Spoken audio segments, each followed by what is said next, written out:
चलिए स्टूडेंट्स, आज से हम जो सेकंड चैप्टर हैं फेडरलिज्म उसके बारे में जानते हैं। पहले इस चैप्टर के बारे में थोड़ा ओवरव्यू देखिए। In the previous chapter we noted that vertical division of power among different levels of government is one of the major forms of power sharing in modern democracies. देखिए लास्ट चैप्टर में आपने देखा कि जो vertical division of power है किनके बीच में, सरकार के जो डिफरेंट जो लेवल्स हैं उनके बीच में जो वर्टिकल डिवीज़न किया गया है पावर का, उसको एक क्या बताया गया है, major form of power sharing, यानी कि एक मुख्य तरीका बताया गया पावर शेयर करने का आधुनिक जो लोकतांत्रिक व्यवस्था है उनके अंदर। दूसरे शब्दों में क्या कह सकते हैं हम लोग कि जो मॉडर्न डेमोक्रेसीज़ हैं उन मॉडर्न डेमोक्रेसीज़ के अंदर जो वर्टिकल डिवीज़न ऑफ पावर है वो एग्जिस्ट है, वो देखने को मिलता है। In this chapter we will focus on this form of power sharing. अब इस सेकंड चैप्टर में हम लोग मेन फोकस किस पे करेंगे कि जो फॉर्म है पावर शेयरिंग की, जो रूप है पावर शेयर का, वो किस तरीके से कर रखा है, इसके बारे में जानेंगे। चलिए देखते हैं। It is most commonly refer to as federalism. देखिए इसी पावर सिस्टम को या पावर शेयरिंग को कॉमनली क्या कहा गया है, फेडरलिज्म। यानी डेमोक्रेटिक सिस्टम के अंदर जो पावर्स क्या हैं डिफरेंट ऑर्गन्स के अंदर बांट रखी हैं, तो इस तरीके का जो सिस्टम जिन डेमोक्रेसीज़ ने अडॉप्ट कर रखा है उस सिस्टम को क्या नाम दिया गया है, फेडरलिज्म। आइए जानते हैं फेडरलिज्म के बारे में। सबसे पहले तो ये क्वेश्चन बनता है कि व्हाट इज़ फेडरलिज्म, कि संघवाद क्या है। आइए जानते हैं। Let us get back to the contrast between Belgium and Sri Lanka. आइए वापस हम लोग श्रीलंका और बेल्जियम वाले एग्जाम्पल के ऊपर चलते हैं। वी शा इन द लास्ट चैप्टर, जैसा कि हमने फर्स्ट चैप्टर में देखा, you would recall that one of the key changes made in the constitution of Belgium was to reduce the power of the central government and to give these powers to the regional government. देखिए वहाँ उस chapter में हमने देखा कि जो constitution था किसका, बेल्जियम गवर्नमेंट का, उस कॉन्स्टिट्यूशन के अंदर उन्होंने क्या किया कि जो सेंट्रल गवर्नमेंट की जो पावर थी उनको रिड्यूस किया, कम किया, और वो पावर किसको ग्रांट कर दी, वो जो पावर थी वो किसको दे दी, जो रीजनल गवर्नमेंट थी उनको। अब regional governments exist in Belgium even earlier. जो रीजनल गवर्नमेंट थी बेल्जियम के अंदर, जो क्षेत्रीय जो सरकारें थी पहले से ही क्या थी, व्याप्त थी। They had their roles and power. अब उन रीजनल गवर्नमेंट्स की खुद की भूमिका थी, खुद की उनकी ताकत थी। But all these powers were given to these governments and could be withdrawn by the central government. किंतु यहाँ क्या बताया है, ये सारी की सारी पावर जो कि सरकार ने दी हैं उनको विड्रॉ कर सकती है कौन, सेंट्रल गवर्नमेंट। सेंट्रल गवर्नमेंट ने जिस तरीके से रीजनल गवर्नमेंट्स को जो पावर दी हैं उन पावर्स को क्या बताया है, विड्रॉ भी कर सकती हैं। The change that took place in 1993 was, एक जो बदलाव हुआ 1993 के अंदर, वो क्या था, that the regional government were given constitutional power that were no longer dependent on the central government. अब 1993 के अंदर, ये एग्जाम के अंदर पूछा भी जा चुका है, जो 1993 का जो अमेंडमेंट था कॉन्स्टिट्यूशन के अंदर किसके रिगार्डिंग था, तो इसमें क्या बताया गया है, इसमें जो रीजनल गवर्नमेंट थी उनको कॉन्स्टिट्यूशनल पावर दी थी। पहले तो क्या था, 1993 से पहले सेंट्रल गवर्नमेंट क्या कर सकती थी, विड्रॉ कर लेती थी उन पावर को। किंतु 1993 के अंदर जो कॉन्स्टिट्यूशनल जो प्रोविज़न हुए, उन कॉन्स्टिट्यूशनल प्रोविज़न की वजह से जो पावर थी अब किसके अंदर, रीजनल गवर्नमेंट्स के अंदर एग्जिस्ट हुई। फिर क्या बताया, that were no longer dependent on the central government. अब जो रीजनल गवर्नमेंट थी, जो क्षेत्रीय सरकारें थी, वो डिपेंड नहीं रही किस पे, सेंट्रल गवर्नमेंट पे। Thus Belgium shifted from a unitary to a federal form of government. यहाँ देखिए एक समय बेल्जियम के अंदर जो किस प्रकार का फॉर्म ऑफ गवर्नमेंट था, यूनिटरी। यूनिटरी का मतलब होता है एकात्मक। अब यहाँ एकात्मक का मतलब समझिए आप लोग, एक ऐसी व्यवस्था जिसके अंदर, एक ऐसा सिस्टम जिसके अंदर पावर क्या है, सिंगल हैंड या सिंगल ऑर्गेनाइजेशन के अंदर क्या होती हैं, एग्जिस्ट होती हैं। तो अब यहाँ क्या हुआ, अब सिंगल हैंड, या सिंगल हैंड कौन था यहाँ, सेंट्रल गवर्नमेंट। अब सिंगल हैंड से वो शिफ्ट कर दी गई, किसके पास चली गई, वो जो रीजनल गवर्नमेंट थी उनके पास भी। तो इसका मतलब इस प्रकार से जो व्यवस्थाएं वहाँ की गई बेल्जियम के अंदर, इसी को क्या कहा गया, फेडरल फॉर्म ऑफ गवर्नमेंट, यानी कि संघीय व्यवस्थाएं, सरकार का संघीय स्वरूप। ठीक है। अब आगे देखिए भी, श्रीलंका कंटिन्यूज टू बी।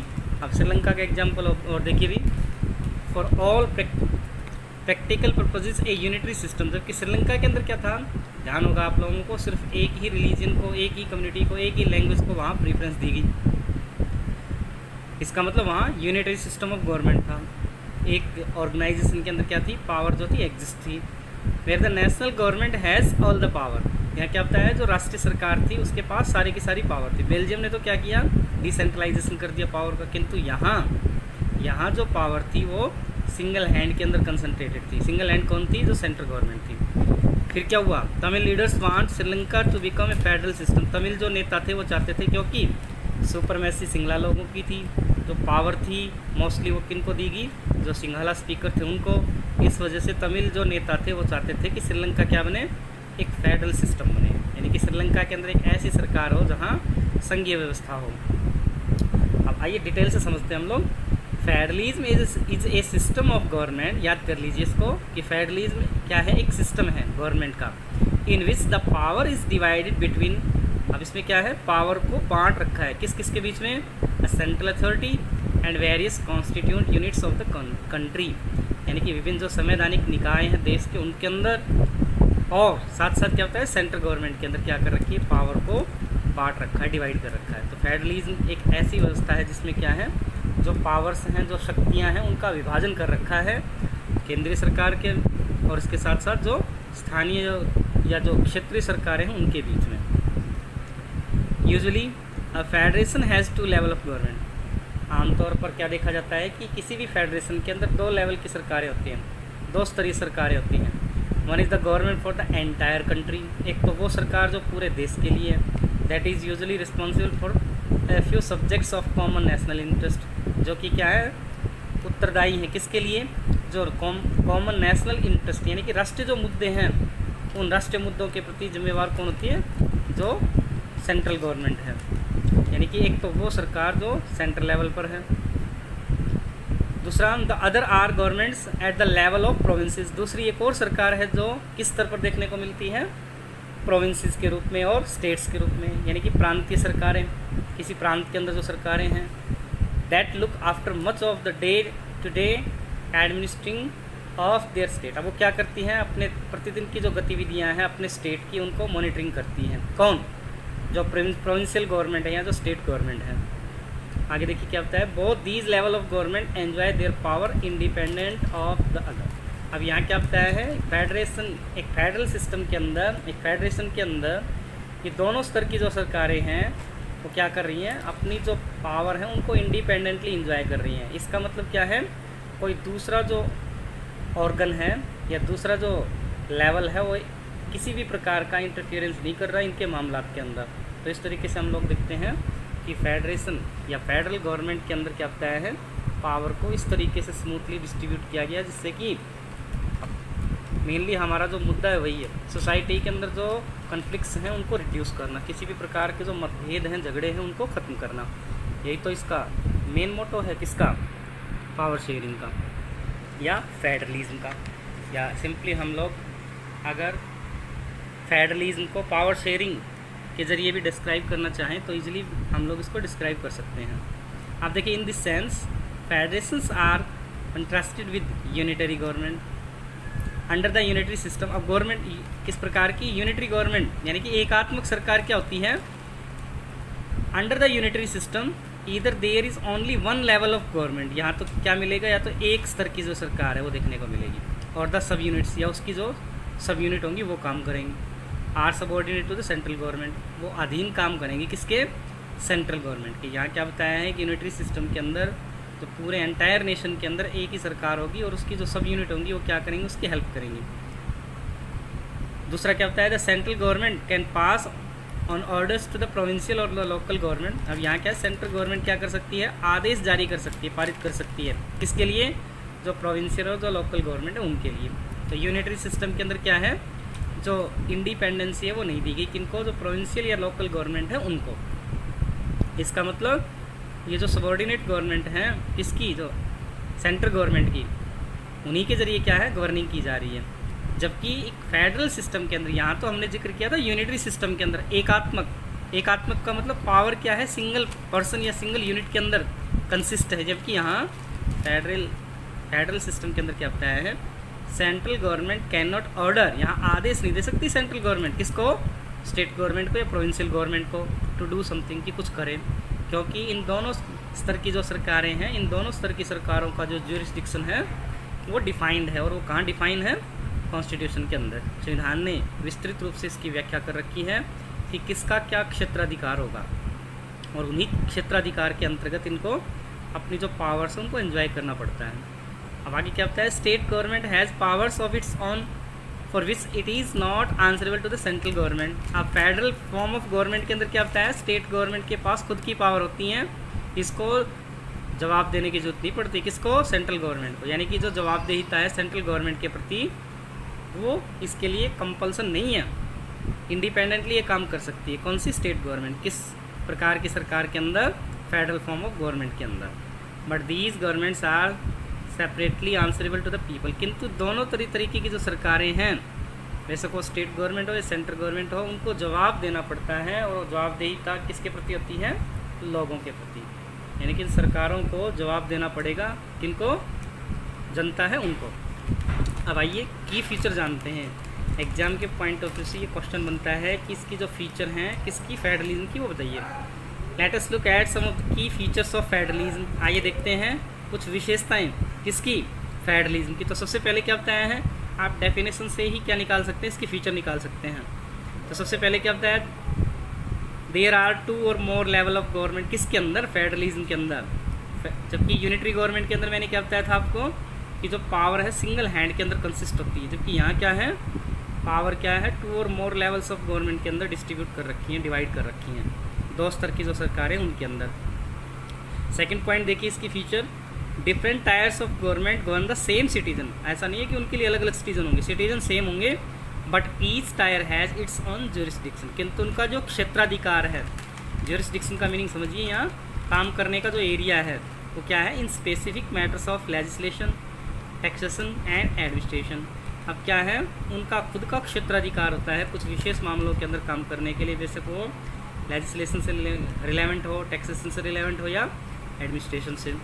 तो इसके अंदर क्या बताया है, सेम सिटीजन के ऊपर सरकारें क्या कर रही हैं, गवर्न कर रही हैं, किंतु उनका जो ज्यूरिसडिक्शन है वो वेल डिफाइन होता है, और वो कहाँ डिफाइन किया जाता है, कॉन्स्टिट्यूशन के अंदर। अब थर्ड फीचर देखिए किसकी, फेडरलिज्म की।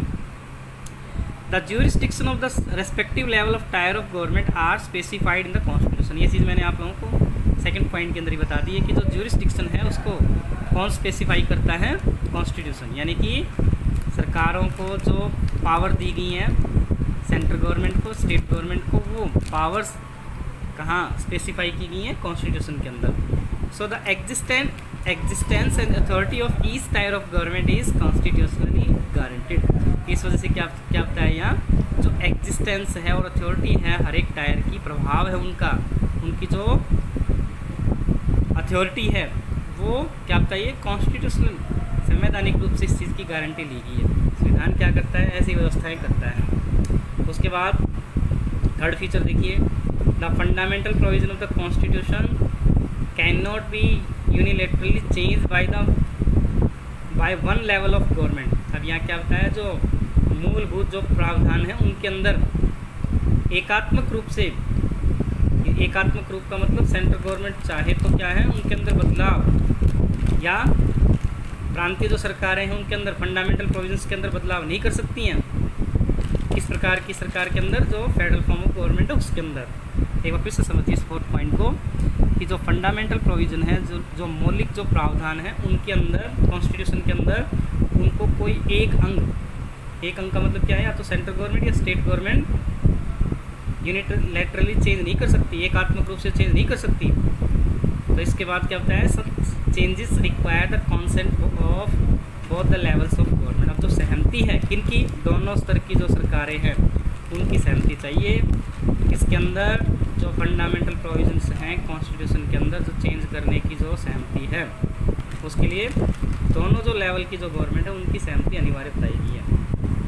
आगे देखिए नेक्स्ट पॉइंट क्या है, इसकी फीचर क्या निकल के आती है।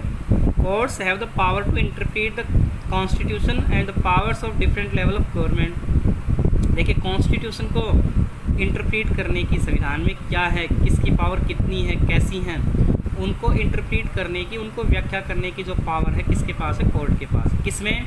फेडरल फॉर्म ऑफ गवर्नमेंट के अंदर कोर्ट निर्धारित करती है कि किसका ज्यूरिसडिक्शन कितना है।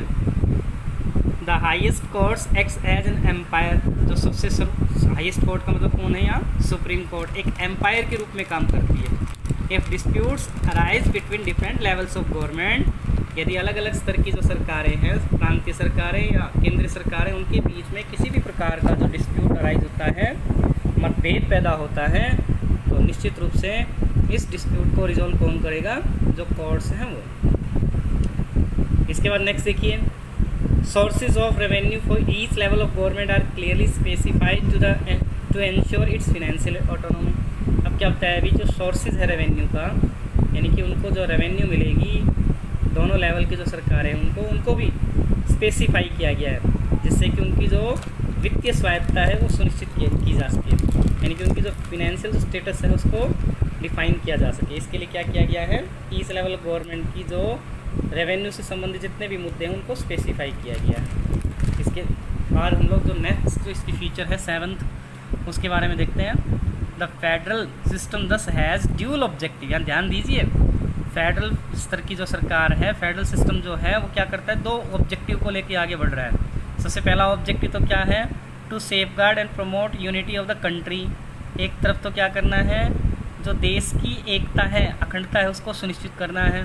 While at the same time, ठीक उसी समय, अकोमोडेट रीजनल डाइवर्सिटी। दूसरा जो लक्ष्य है, मोटो है, ऑब्जेक्टिव क्या है फेडरल सिस्टम की?